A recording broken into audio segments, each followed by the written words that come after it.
Most likely you are aware of the increases in prices at Costco. Here in Fairbanks, Alaska, one of the main places that I go shopping is at Costco, and I do have the executive membership.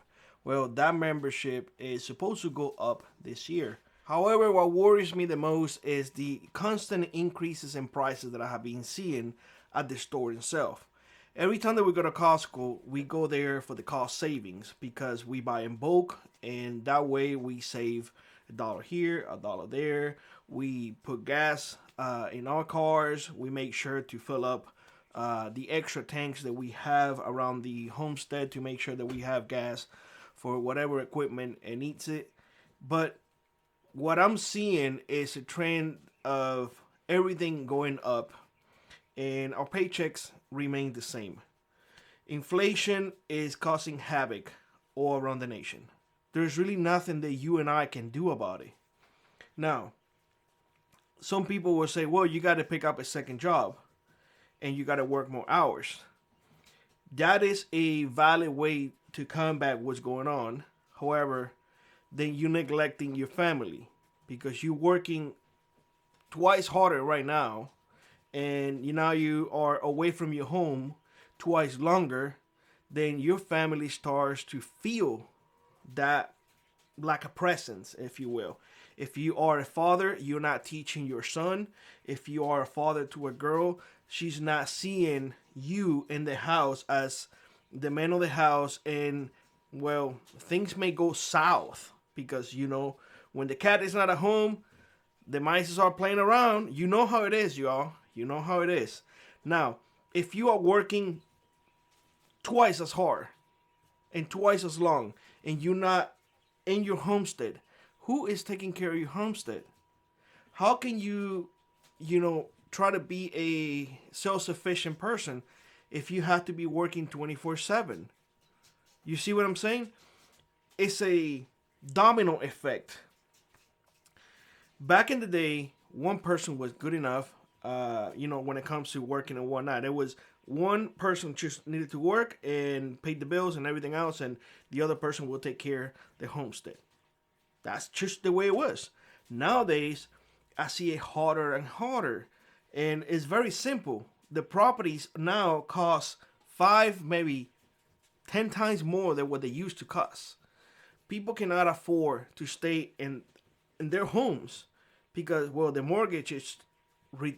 I heard before mortgages of $3,000 a month. I was like, what? I don't even want to know what's going on right now. I just don't want to know. The other thing is, and this is something that it bugs me quite a bit, because you still can find properties, in different areas, more remote areas, that you don't have to pay that much. But people are very accustomed to flushing toilet, running water, electricity, internet, all of the creature comforts that they do not, and they refuse not to have them. So they have to pay for all of those amenities. Now, here's the problem. All of those things are amenities and nothing more, nothing less. But if you're going to be a slave of the things that you have and the things that you want to maintain just because, I think there is a problem here. I think there's a serious problem with you paying more, inflation, the fact that you cannot afford your standard of living anymore, the fact that you cannot cultivate your land because you just don't have the time. You can't raise animals because you just don't have the time. And you neglecting your family because you have to be working because everything costs 5 to 10 times more. Where does it end? That is my concern. Where does it end?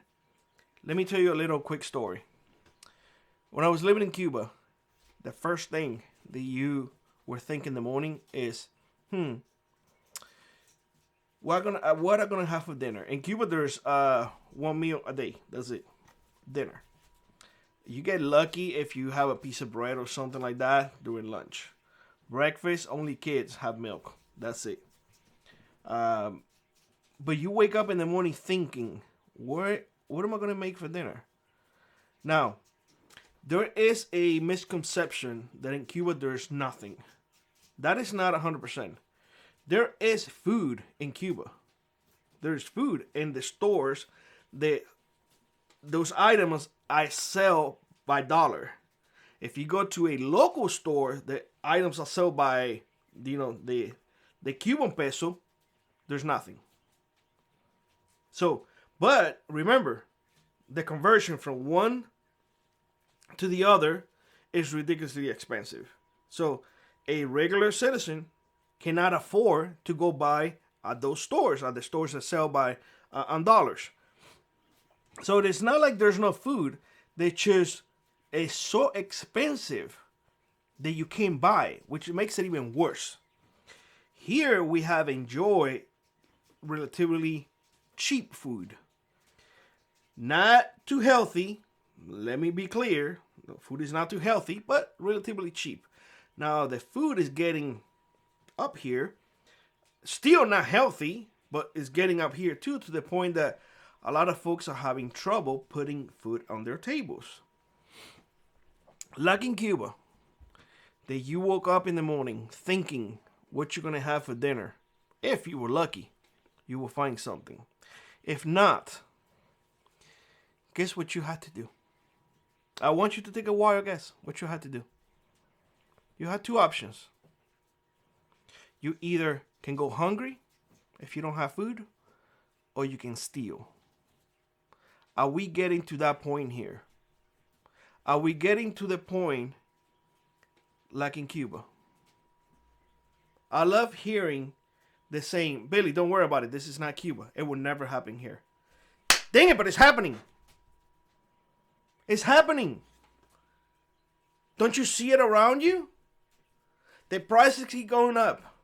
Mothers cannot feed their kids. Fathers cannot see their kids because they're working 24/7. It is happening. And people are refusing to see it.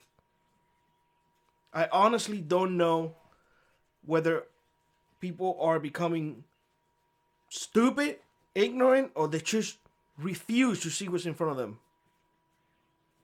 Understand something. Just like in Cuba, people stop going to work. They stop. Because it is more feasible to raise your animals at home than to go to work. It is more feasible to grow food in your land than to go to work. You know why it was more feasible? Because food was so darn expensive. It is getting like that here. It is getting like that. And if you don't see it, oh God, I don't know what to tell you. You let me know what you think in the comment section below. Like I was rock on, prep on, and I will see you on the next one. Bye-bye, everybody.